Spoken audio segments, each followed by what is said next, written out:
दर्शक बंधुओं, आज हम एक ऐसी कहानी सुनने जा रहे हैं जो आपके जीवन को हमेशा के लिए बदल सकती है। क्या आप जानते हैं कि वह कौन सी 8 बातें हैं जिन्हें जानने वाला मनुष्य कभी गरीब नहीं रहता? ये केवल एक कथा नहीं है, बल्कि कलयुग के हर इंसान के लिए एक अमूल्य ज्ञान है। इस कहानी को पूरे मन और दिल से सुनने वाले के घर में कभी कोई क्लेश उत्पन्न नहीं होता। हमेशा सुख और शांति बनी रहती है और माता लक्ष्मी का सदा आगमन होता है। जिसके घर में रोज झगड़े और क्लेश होते हैं, वहां बरकत नहीं होती, माता लक्ष्मी का आगमन नहीं होता। लेकिन जहां सुख शांति होती है, वहां सुख समृद्धि का वास होता है और माता लक्ष्मी निवास करती है। इस कहानी को सुनने के बाद आप जान जाएंगे कि घर में लड़ाई झगड़ा क्यों नहीं करना चाहिए, और अगर हो तो उसे कैसे रोकना चाहिए। क्योंकि जहां सुख शांति होती है, वहीं माता लक्ष्मी निवास करती है। तो चलिए कथा शुरू करते हैं। लेकिन आगे बढ़ने से पहले एक महत्वपूर्ण बात जान लीजिए। गरुड़ पुराण में कहा गया है कि जब कोई ज्ञानवर्धक या दिव्य कथा सुनाई जा रही हो, तो उस पर अविश्वास करना या उसे अधूरा छोड़ना भी एक प्रकार का पाप है। ऐसा करने से उस कथा से मिलने वाला पुण्य फल कभी प्राप्त नहीं होता। इसलिए इस कथा को पूरे विश्वास और ध्यान से अंत तक सुनिएगा। एक बार भगवान शिव जी के पास एक बूढ़ी चिड़िया आती है। तब भगवान शिव बूढ़ी चिड़िया से कहते हैं, हे बूढ़ी चिड़िया, आज आप हमारे यहां किस प्रयोजन से पधारे हैं? तब बूढ़ी चिड़िया कहती है, हे प्रभु, मैं आपके पास अपने एक प्रश्न के निवारण के लिए आई हूं। भगवान शिव कहते हैं, कहो बूढ़ी चिड़िया, आपका कौन सा इतना अति आवश्यक प्रश्न आन पड़ा है जिसकी वजह से आप आज हमारे पास पधारी हैं? तब बूढ़ी चिड़िया कहती है, हे भगवान, मुझे मनुष्यों के कल्याण के लिए आपसे 8 बातें जाननी हैं जो प्रत्येक मनुष्य के लिए अति आवश्यक हो, जिससे कलयुग के प्रत्येक मनुष्य का कल्याण हो सके।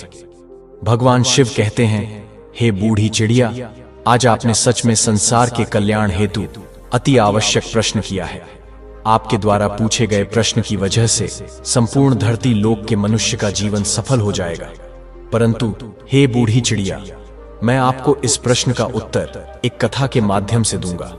तब बूढ़ी चिड़िया कहती है, हे भगवान, आप उस कथा को कहिए। मैं आपके द्वारा सुनाई गई कथा को पूरा अंत तक सुनूंगी और संपूर्ण लोक जगत में विख्यात भी करूंगी। तब भगवान शिव कहते हैं, हे बूढ़ी चिड़िया, आज तुम्हें एक अमीर बहन और गरीब भाई की कथा सुनाता हूं। आज की कथा सुनकर तुम्हें पता चल जाएगा कि एक भाई और बहन का रिश्ता कैसा होता है और हर एक बहन और भाई को अपना रिश्ता कैसे निभाना चाहिए। साथ ही साथ तुम्हें आज की इस कथा में जानने को मिलेगा कि आखिर मनुष्य गरीब क्यों हो जाता है। वह कौन से कारण हैं जिनकी वजह से मनुष्य गरीब हो जाता है।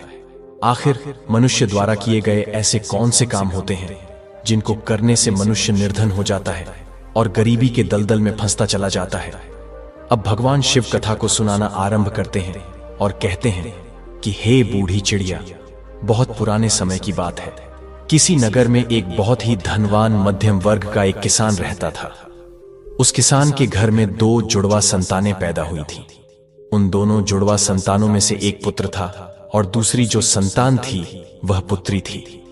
उस किसान ने अपने पुत्र का नाम माधव रखा और अपनी पुत्री का नाम कमला रखा। धीरे धीरे जब उनकी आयु विवाह के योग्य हो गई, तो किसान को अपने बच्चों की विवाह की चिंता सताने लगती है।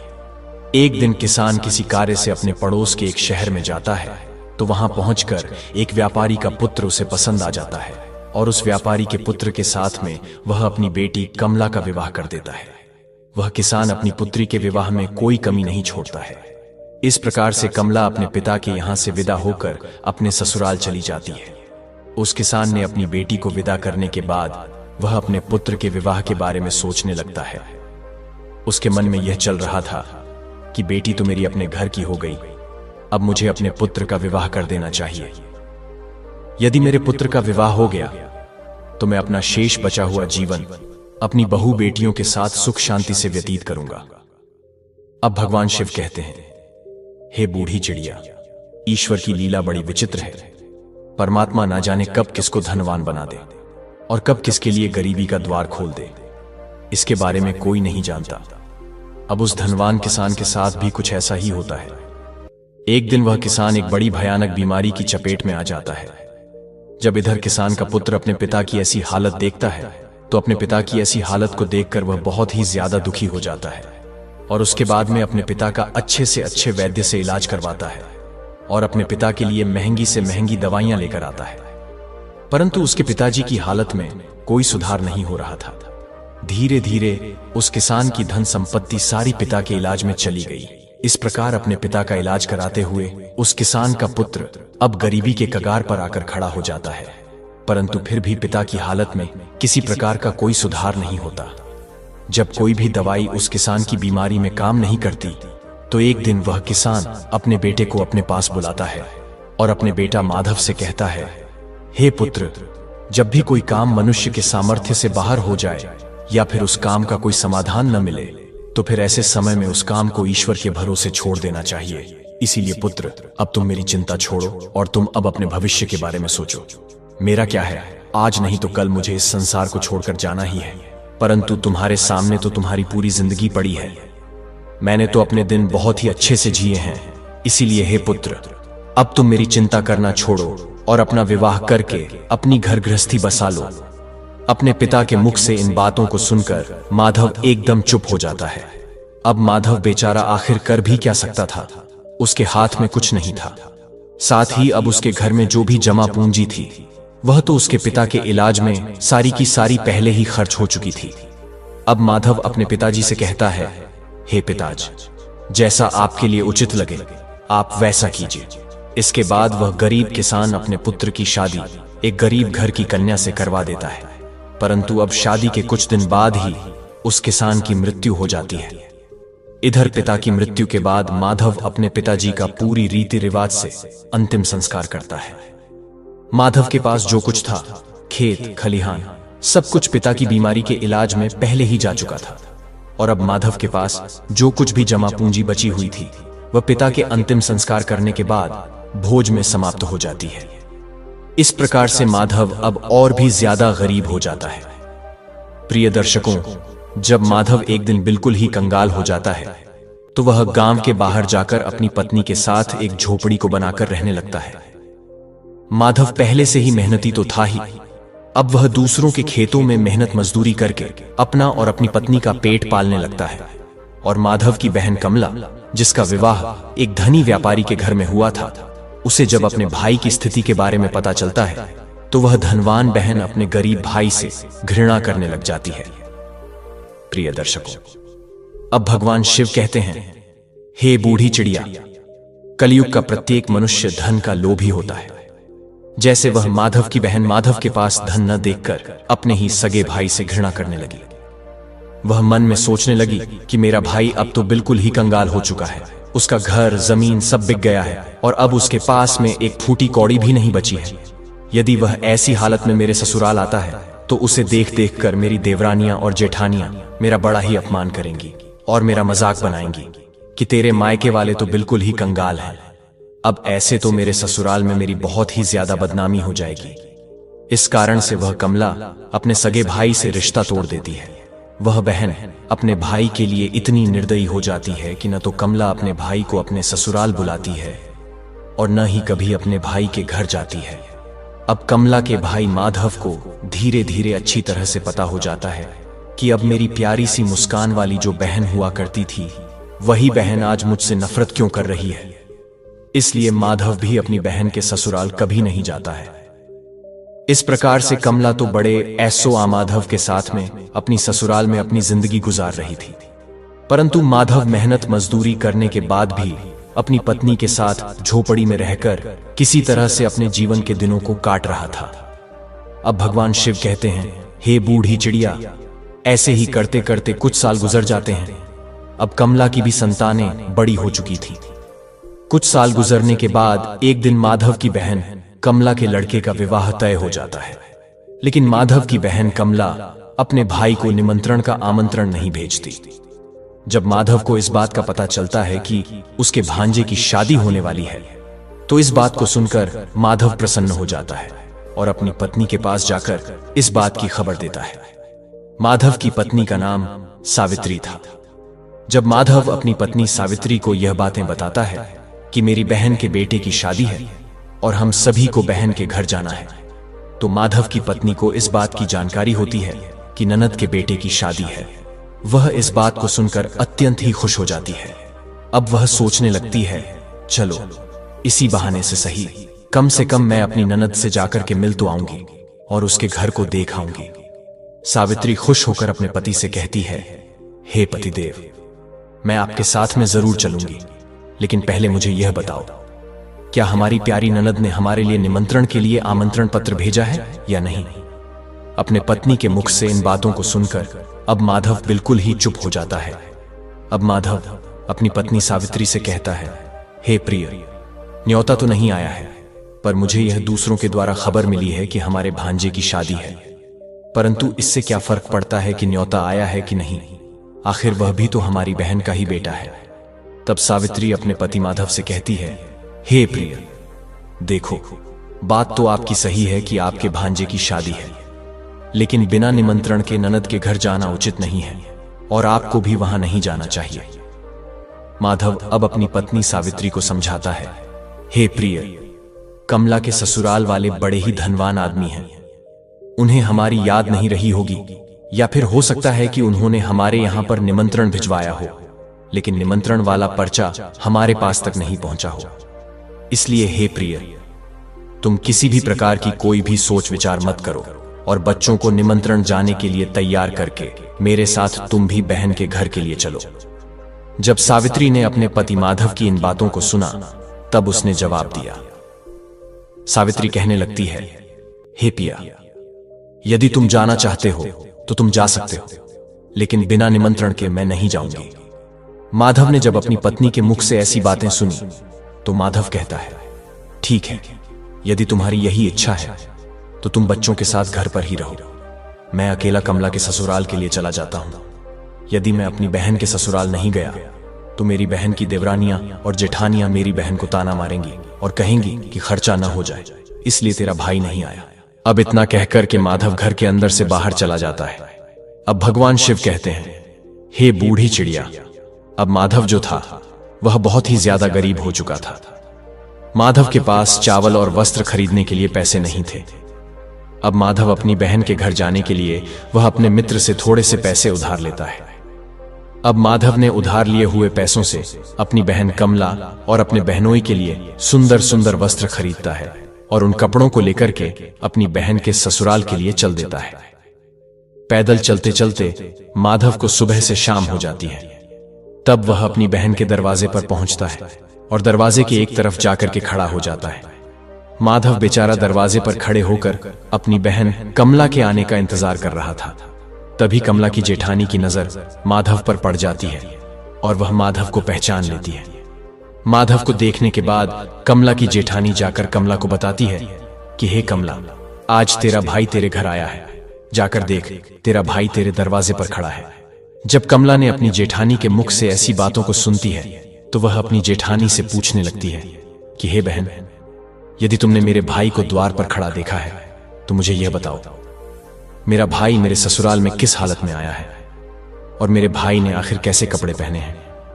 अब कमला की जेठानी कहती है कि तुम्हारा भाई फटे पुराने वस्त्र पहनकर तुम्हारे द्वार पर खड़ा है, वह तुम्हारे आने का इंतजार कर रहा है।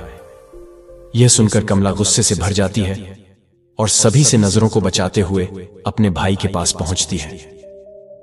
माधव जब अपनी बहन कमला को अपने पास आते हुए देखता है तो खुशी के मारे उसका चेहरा खिल उठता है। अपनी बहन को देख करके माधव की आंखों में आंसू आ जाते हैं। उसके बाद कमला अपने भाई को अपने साथ में लेकर सबकी नजरों से बचाते हुए अपने घर के अंदर सबसे अंदर ले जाती है और पूछने लगती है कि हे भाई, तुम्हारे पास आखिर किसने निमंत्रण भेजा था जो तुम यहां चले आए। तब माधव कहता है, बहना, तुमने तो अपने भाई को बिल्कुल भुला ही दिया है, परंतु मुझे किसी से पता चला कि मेरे भांजे की शादी है, इसीलिए मैं तुम्हारे लिए और तुम्हारे बेटे के लिए नए कपड़े लेकर आया हूं। अपने भाई के मुख से इन बातों को सुनकर के कमला कहने लगती है, हे भाई, तुम्हें इस तरीके से बेशर्म की तरह मेरे घर नहीं आना चाहिए था। तुम इस तरीके से फटे पुराने कपड़े पहनकर मेरे घर तक चले आए, यह मेरे लिए बड़े लाज की बात है। कम से कम अपनी नहीं तो मेरी इज्जत, मेरे मान सम्मान का ख्याल तो किया होता।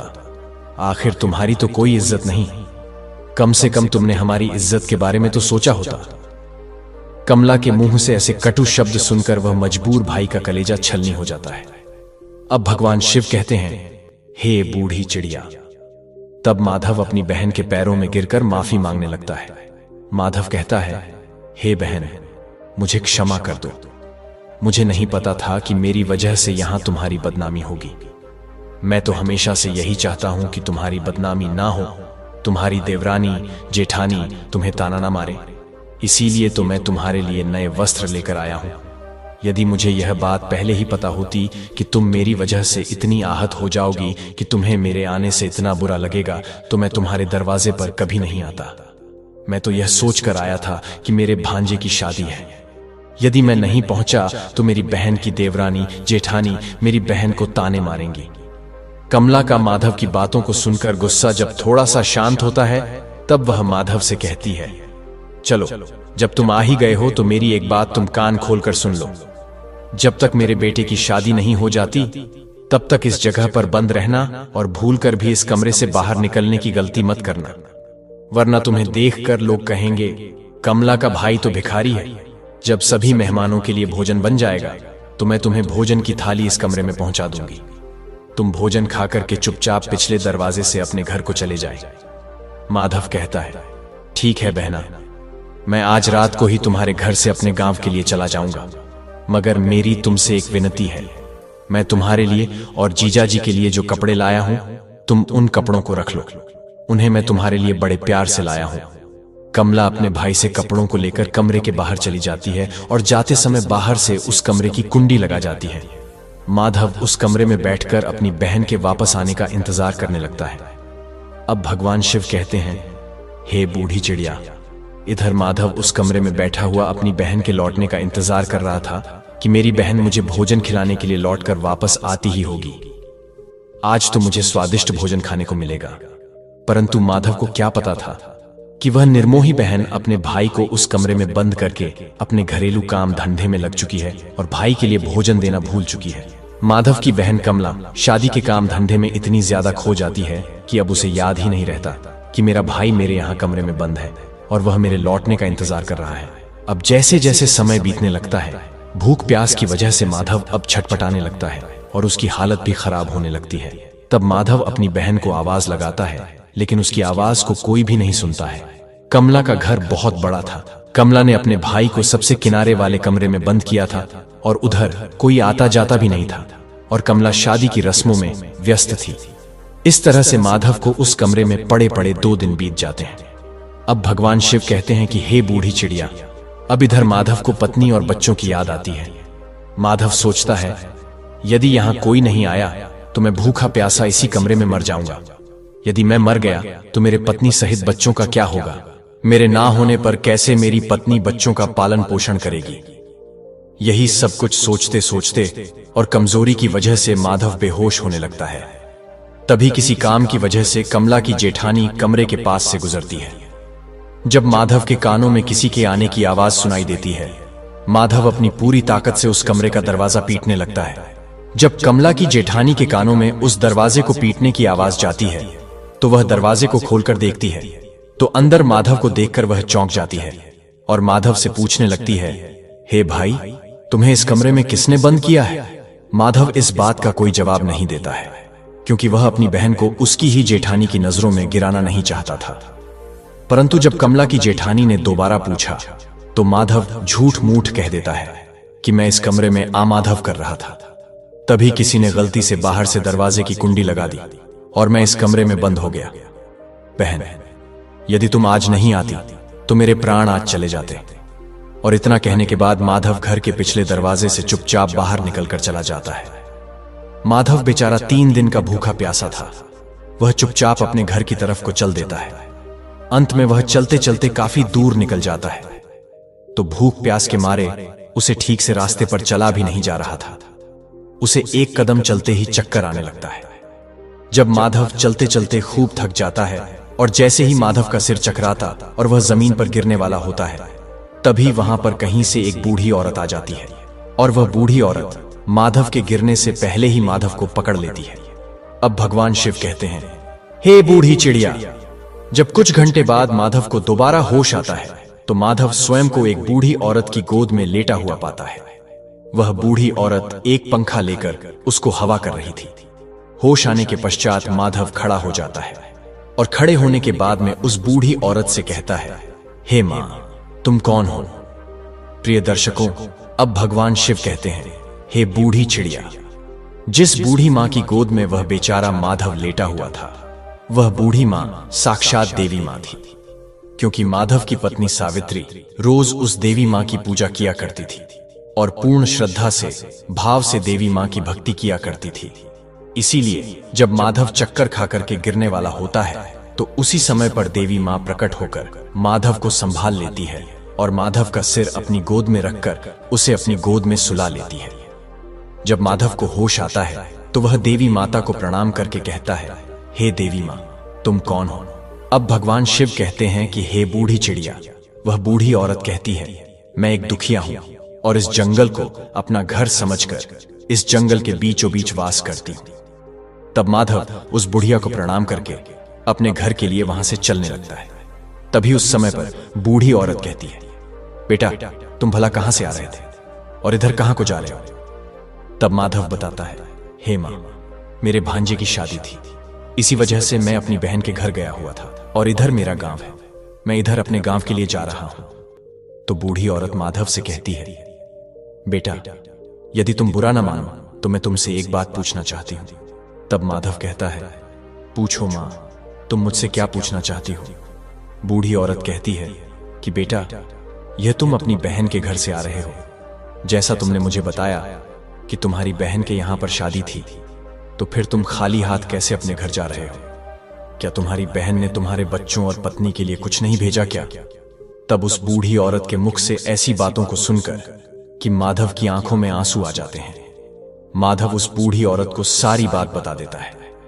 इस प्रकार से माधव के मुंह से पूरी घटना को सुनने के बाद में वह बूढ़ी माता कहती है, हे पुत्र, तुम किसी भी प्रकार की चिंता मत करो, जो हुआ उसे भूल जाओ और सुनो। यहां से कुछ दूरी पर मेरा एक बगीचा है। उस बगीचे में अनेकों प्रकार के फल लगे हुए हैं। तुम उस बगीचे में चलकर के पहले कुछ फल खाकर अपना पेट भर लो, क्योंकि तुमने 2 दिन से कुछ नहीं खाया है। जब तुम्हारा पेट भर जाए तो कुछ फल तुम अपनी पत्नी और बच्चों के लिए भी तोड़कर रख लेना। जब तुम्हारी पत्नी और बच्चे जब भी तुमसे मिलेंगे तो पूछेंगे कि तुम अपनी बहन के ससुराल से क्या लेकर के आए हो, तो तुम कह देना, मेरी बहन ने तुम्हारे लिए फल भेजे हैं। ऐसा करने से तुम अपनी पत्नी और बच्चों के सामने शर्मिंदा होने से बच जाओगे और इससे तुम्हारी मान प्रतिष्ठा भी बची रहेंगी।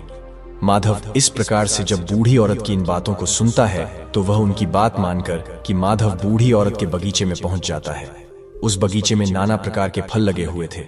तब माधव उन वृक्षों से फल तोड़कर खाने लगता है और जब उसका पेट भर जाता है तो कुछ फलों को तोड़ करके वह अपने थैले में रख लेता है। यह सब करने के बाद में माधव उस बूढ़ी औरत से आज्ञा लेकर अपने घर के लिए चलने को तैयार होता है। तो वह बूढ़ी औरत माधव से कहती है, हे पुत्र, जाते समय तुम मेरी इन 8 बातों को ध्यान से सुनते जाओ, यह तुम्हारे जीवन में बहुत ज्यादा काम आएंगी। प्रिय दर्शकों, अब भगवान शिव कहते हैं, हे बूढ़ी चिड़िया, आपने अभी तक जो कहानी सुनी है कि वह 8 बातें कौन सी है जिसे सबको पता होना चाहिए। अब इस कथा में आपको वह 8 बातें जानने को मिल जाएंगी। अब भगवान शिव कथा को आगे बढ़ाते हुए कहते हैं कि इस प्रकार से बूढ़ी औरत जो साक्षात देवी का अवतार थी, वह माधव को 8 बातें बताती है। उन 8 बातों को सुनकर कि माधव अपने घर के लिए चल देता है। जब माधव फलों से भरे हुए उस थैले को लेकर अपने घर पर पहुंचता है, तब माधव के छोटे छोटे बच्चे और माधव की पत्नी माधव के पास आते हैं और पूछने लगते हैं, पिताजी, आप बुआ के घर से आ रहे हो, आखिर बुआ ने हमारे लिए क्या भेजा है? माधव ने जब अपने बच्चों के मुंह से यह सुना, तब माधव ने अपने हाथों का थैला अपनी पत्नी को थमा दिया और थैला देने के बाद माधव घर से बाहर निकलकर चला जाता है। माधव के जाने के बाद में माधव की पत्नी जब उस थैले को खोलकर देखती है तो थैले के अंदर का नजारा देखकर माधव की पत्नी एकदम से हैरान रह जाती है। सावित्री थैले में देखती है कि वह थैला पूरा सोने चांदी के रूप में बने फलों से भरा हुआ है। माधव जो फल लाया था उसमें से कुछ अनार भी थे। जब माधव की पत्नी ने अनार को फोड़ा तो अनार के फलों से हीरे निकलते हैं। यह सब देख करके माधव की पत्नी बहुत खुश हो जाती है। वह भागी भागी अपने पति के पास में पहुंचती है और अपने पति के पास पहुंच करके अपने पति से कहती है कि हे प्रिय, तुम तो शादी में गए थे और आखिर तुम लेकर क्या आए हो? अपनी पत्नी की इन बातों को सुनकर माधव सोचने लगता है कि मेरे घर वालों को शायद फल पसंद नहीं आए होंगे, इसीलिए मेरी पत्नी मुझसे ऐसी बात पूछ रही है। मुझे तो अपने बच्चों के लिए लड्डू पेड़ा लेकर आना चाहिए था। तब माधव अपनी पत्नी से कहता है, हे प्रिय, बहन ने जो कुछ भी भेजा है वह मैंने लाकर तुम्हें दे दिया। अब जो कुछ भी थैले में है उसे ही बच्चों को बांट कर दे दो। तब पत्नी कहती है, हे प्रिय, पहले तुम घर के अंदर चलो और घर पर चलकर देखो तो तुम्हारी बहन ने तुम्हारे लिए क्या भेजा है। यह कहकर सावित्री अपने पति के हाथ को पकड़कर घर के भीतर ले जाती है और अपने पति से कहती है, इसे जरा देखिए तो सही, आखिर हमारी ननद ने हमारे लिए क्या भेजा है। और इतना कहकर सावित्री माधव के सामने थैले को पलट देती है। थैला पलटते ही अंदर से हीरे, मोती, सोना, चांदी निकलते हैं। सावित्री कहती है कि आखिर हमारी ननद ने तो हमारा भाग्य ही बदल दिया। उन्होंने फलों में छुपा करके हीरे मोती भेजे हैं। जब यह नजारा माधव देखता है तो उसे समझ आ जाता है कि मुझे जो रास्ते में जो बूढ़ी औरत मिली थी वह कोई साधारण औरत नहीं थी, वह बूढ़ी औरत कोई देवी मां थी। लेकिन इस बारे में माधव अपनी पत्नी से कुछ भी नहीं बताता है और मन ही मन उस बूढ़ी औरत का धन्यवाद करता है। अब इस प्रकार से माधव को बहुत सारा धन मिल जाता है। माधव पहले की तरह फिर से धनवान बन जाता है। कुछ समय बाद माधव अपनी पत्नी और बच्चों के लिए एक अच्छा सा आलीशान महल बनवाता है और बड़ी शान शौकत के साथ राजा महाराजाओं की तरह उस महल में रहने लगता है। और सभी नगर के लोग भी माधव को ऐसा देखकर कि उसका मान सम्मान करने लगते हैं।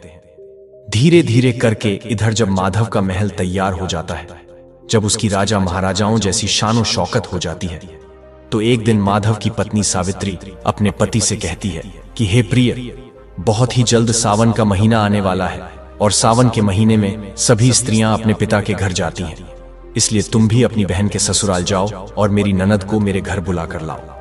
इसी बहाने से वह अपने पीहर को घूम जाएंगी, इसी बहाने से मैं भी अपनी ननद से मिल लूंगी। माधव जब अपनी पत्नी की ऐसी बात सुनता है तो माधव अपनी पत्नी के कहने पर एक बार फिर से अपनी बहन के ससुराल चल देता है और कुछ समय के बाद ही अपनी बहन के ससुराल पहुंच जाता है। अब माधव एक बार फिर से अपनी बहन के उसी दरवाजे पर जाकर खड़ा हो जाता है जिस दरवाजे पर वह कुछ दिन पहले आकर के खड़ा हुआ था। उसी समय पर कमला की जेठानी घर से बाहर निकलती है और बाहर का नजारा देख करके वह तुरंत ही दौड़ी दौड़ी कमला के पास में चली जाती है और कमला से कहती है कि हे कमला बहन, आज भी तेरा भाई आया है। अपनी जेठानी के मुख से इस बात को सुनकर कमला कहने लगती है, हे बहन, कोई भी भिखारी मेरा भाई नहीं हो सकता, मेरा कोई भाई नहीं है। दरअसल कमला ऐसा इसलिए कह रही थी क्योंकि कमला इस बार भी अपने भाई को वही भिखारी ही समझ रही थी। लेकिन जब उसकी जेठानी बताती है कि कमला, तुम्हारा भाई आज भिखारियों की तरह नहीं, राजा महाराजाओं की तरह आया है। तुम्हारे भाई को देखकर ऐसा लग रहा है मानो जैसे वह किसी देश का राजा महाराजा हो। तुम्हारे भाई के आगे पीछे सैनिक हैं। तुम्हारे दरवाजे पर एक बड़ी सुंदर सजी हुई रथ गाड़ी खड़ी है, भला एक बार जाकर तो देखो। अब कमला ने अपनी जेठानी के मुख से इन बातों को सुनती है तो उसे अपनी जेठानी की बातों पर किसी प्रकार का कोई यकीन नहीं होता है और सच्चाई जानने के लिए अपने भाई को छुप कर देखने लगती है। जैसे ही कमला ने अपने भाई के उस रूप को देखा तो अपने भाई के ठाठ बांट को देख करके कमला एकदम चकित रह गई। वह सोचने लगती है कि कल तक तो मेरा भाई बिल्कुल ही भिखारी था, उसके पास तो पहनने के लिए वस्त्र भी नहीं थे, फिर अचानक एकदम से वह इतना अमीर कैसे बन गया। अब तो माधव की बहन कमला आरती का थाल सजाकर अपने भाई की आरती उतारने लगती है। उसके बाद में कमला अपने भाई का बड़े ही आदर के साथ अपने घर में बुलाकर ले जाती है और अपने भाई से कहती है, हे भैया, मुझे क्षमा कर दीजिए, मेरी वजह से तुम्हें बहुत ज्यादा कष्ट और शर्मिंदगी उठानी पड़ी है। अपनी बहन के मुख से इन बातों को सुनकर माधव कहने लगता है कि बहना, कोई बात नहीं, उस समय पर हमारे दिन कुछ अच्छे नहीं थे, तुम्हारी गलतियों के लिए मैंने तुम्हें पहले ही क्षमा कर दिया था। बहन, अब तुम इन बातों को छोड़ो और मेरे साथ मेरे घर चलने की तैयारी करो। बहन, मैं तुम्हें बुलवाने के लिए आया हूं, अब तुम्हें मेरे साथ में मेरे घर चलना है। तुम्हारी भाभी ने तुम्हें बुलवाने के लिए मुझे भेजा है। इतना सुनकर कि कमला अब खुशी खुशी अपने भाई के घर पर चलने के लिए तैयार हो जाती है और तैयार होकर कि कमला अपने भाई के रथ में बैठ जाती है। इस तरीके से जब माधव की बहन अपने पीहर में पहुंचती है तो अपने भाई की शान और शौकत को देखकर एकदम से दंग रह जाती है। वह देखती है कि एक भव्य आलीशान महल है और महल के अंदर अनेक प्रकार के नौकर चाकर लगे हैं और अन्न के भंडार भरे हुए हैं। कमला अपने भाई की ऐसी स्थिति को देखकर एकदम से हैरान रह जाती है और महल में पहुंचने के बाद माधव की पत्नी भी अपनी ननद की खूब सेवा करती है। 7 दिनों तक अपनी पलकों पर बिठाकर रखती है। माधव की पत्नी सावित्री को लगता था कि यह सब शानो शौकत हमारी ननद की वजह से है। अपनी ननद की मदद के कारण ही हम इस मुकाम पर पहुंचे हैं, क्योंकि माधव ने कभी अपनी पत्नी को अपने अमीर होने की बात नहीं बताई थी। क्योंकि अब माधव वह जानता था कि यह सब कमला की वजह से नहीं, देवी मां के आशीर्वाद से हुआ है। माधव की पत्नी सावित्री इस बात से अवगत नहीं थी। यह सोचकर कि सावित्री अपनी ननद की खूब ज्यादा सेवा करती है और अपनी ननद का खूब ख्याल रखती है। कुछ दिन बीतने के बाद जब माधव की बहन अपने ससुराल जाने को तैयार होती है तो माधव की पत्नी सावित्री अपने पति से कहती है कि हे प्रिय, कल तुम्हारी बहन अपने घर जाएगी, इसलिए तुम बाजार जाओ और बाजार जाकर अपनी बहन के लिए कोई अच्छा सा तोहफा लेकर आओ। अपनी पत्नी की इन बातों को सुनकर माधव घर से चला जाता है और माधव एक मोची की दुकान पर पहुंचता है और मोची से कहता है, हे मोची भाई, मुझे अपनी बहन के लिए बोलने वाली जूती बनवानी है। क्या तुम मेरी बहन के लिए बोलने वाली जूती बना सकते हो? मोची कहता है, हे सेठ, मैं बोलने वाली जूती तो बना दूंगा, लेकिन उसके बनवाने की बहुत कीमत लगेगी।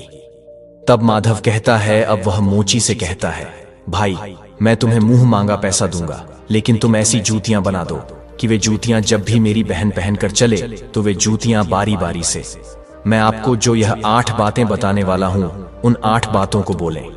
इसके बाद मोची को माधव वह ज्ञान की 8 बातें बताता है जो बातें उसे उस बूढ़ी औरत ने चलते समय बताई थी।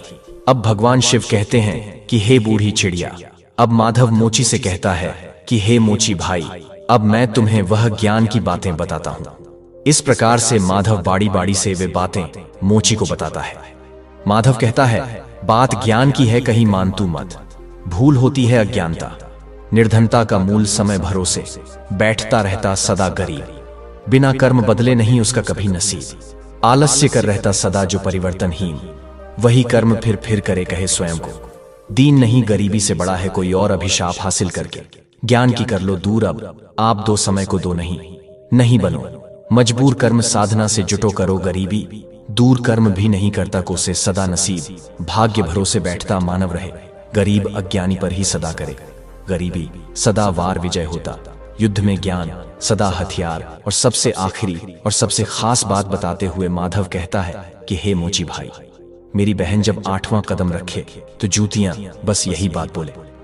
पैसों के बाजार में बदल गई तहजीब, धन दौलत से जुड़ रहे रिश्ते हुए गरीब की, पैसों के बाजार में बदल गई तहजीब, धन दौलत से जुड़ रहे रिश्ते हुए गरीब। इधर माधव मोची से कहता है कि हे मोची भाई, ऐसी 8 बातें बोलने वाली मुझे जूतियां बना दो। जब यह 8 बातें वह जूतियां बोलेंगी और जब मेरी बहन इन बातों को सुनेगी तो उसे अपनी गलती का एहसास होगा कि उसने कैसे पैसे के घमंड में आकर के अपने भाई का ऐसा अपमान किया था। उसे अपने भाई का अपमान नहीं करना चाहिए था। अब भगवान शिव कहते हैं, हे बूढ़ी चिड़िया। माधव उस मोची से अपनी बहन के लिए हीरे मोतियों से जड़ी हुई सोने और चांदी की जूतियां बनवाता है और उन जूतियों को ले जाकर अपनी बहन के लिए उपहार स्वरूप दे देता है। सोने चांदी की जूतियों को देखकर कि कमला का चेहरा एकदम खिल सा जाता है। अब कमला अपने भाई से विदा लेकर अपने घर चली जाती है। जब कमला अपने ससुराल पहुंच जाती है तो कमला की देवरानी जेठानी पूछने लगती है, हे कमला, तुम अपने भाई के घर से आई हो, तुम्हारे भाई ने तुम्हें क्या उपहार दिया है? तब कमला अपनी देवरानी जेठानी तथा अपने सास ससुर और अपने देवर जेठ को अपने भाई के द्वारा दी हुई भेंट दिखाती है और वह कहती है, देखो, मेरे भाई ने मुझे सोने चांदी से जड़ी हुई, हीरे मोती से जड़ी हुई ये जूतियां दी हैं।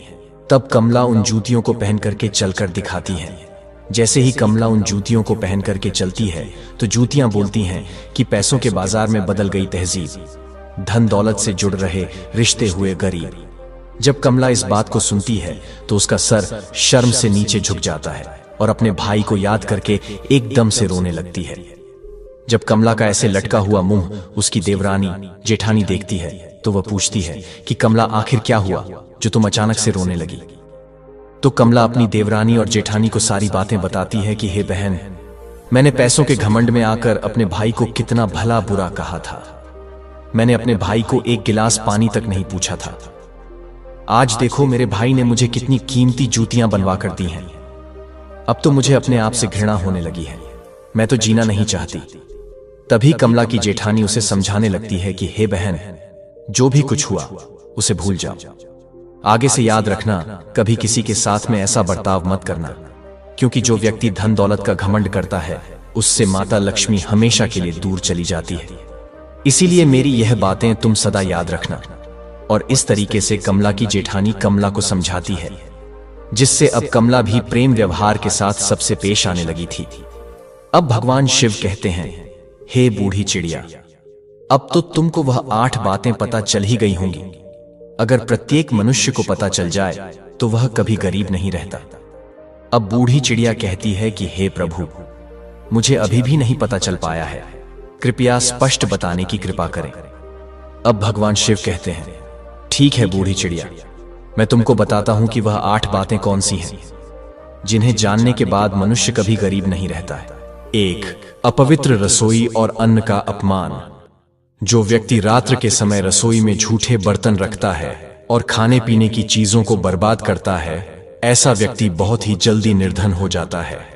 ऐसे घर में दरिद्रता अपना वास बना लेती है। 2. स्त्रियों का अनादर।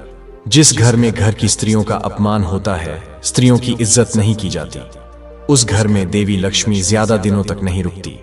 नारी शक्ति का अपमान करने वाले घरों से धन की देवी रूठ जाती है। 3. सूर्योदय के बाद झाड़ू लगाना।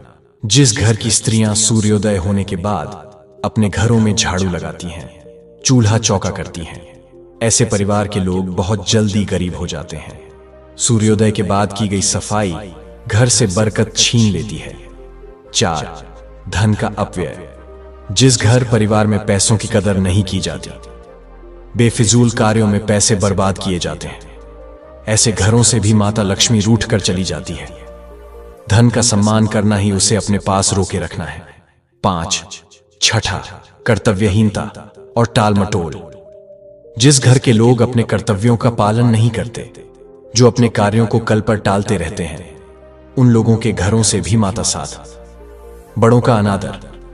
जिस घर परिवार के लोग अपने से बड़े लोगों की इज्जत नहीं करते, अपने से बड़ों का कहना नहीं मानते या फिर अपने से बड़ों से कटु शब्द बोलते हैं, ऐसे लोगों को भी गरीबी का सामना करना पड़ता है। वे भी निर्धनता के हकदार होते हैं। बड़ों का आशीर्वाद ही धन समृद्धि लाता है। 8. मेहमानों का अपमान और खाली हाथ लौटाना। जिस घर में परिवार के लोग अपने मेहमानों का सम्मान नहीं करते, अपने मेहमानों का आदर भाव नहीं करते या फिर अपने दरवाजे से किसी भी मनुष्य को खाली हाथ लौटा देते हैं, ऐसे लोगों के यहां से भी माता लक्ष्मी नाराज होकर चली जाती है। अतिथि देवो भव का पालन न करने वाले घर में लक्ष्मी का वास नहीं होता। अब जो भी मनुष्य इन 8 बातों को हमेशा गांठ में बांध कर रखता है, उसका भाग्य उसी तरह से उज्जवल हो जाता है जैसे माधव का भाग्य उज्जवल हुआ। अब भगवान शिव कहते हैं, हे बूढ़ी चिड़िया, अब तो आपको आपके प्रश्न का उत्तर भी मिल गया होगा और उन 8 बातों के बारे में भी पता चल गया होगा। तब बूढ़ी चिड़िया कहती हैं, हे भोलेनाथ, आपके आशीर्वाद से मुझे सब कुछ मालूम हो गया है। आपका मुझे इस प्रकार का ज्ञान देने के लिए सत सत नमन। प्रिय दर्शकों, इस प्रकार माया का कभी घमंड नहीं करना चाहिए। ईश्वर ना जाने कब किसके लिए गरीबी का द्वार खोल दे और कब किसके लिए अमीरी का द्वार खोल दे, इस बात का किसी को पता नहीं है। यह बात उस मनुष्य के समझ में भी आ जाती है कि पैसों के घमंड में आकर कभी भी किसी का अपमान या अनादर नहीं करना चाहिए। तो प्रिय दर्शकों, आपको हमारे वीडियो के द्वारा दिया गया ज्ञान कैसा लगा? कृपया हमें कमेंट करके अवश्य बताइएगा। साथ ही आप सभी से विनम्र निवेदन है कि हमारे चैनल को भी सब्सक्राइब अवश्य कर लेना और जितना हो सके इस वीडियो को शेयर करें ताकि सभी को इसके बारे में पता चल सके। प्रिय दर्शकों, वीडियो को यहां तक देखने के लिए आप सभी का दिल से धन्यवाद।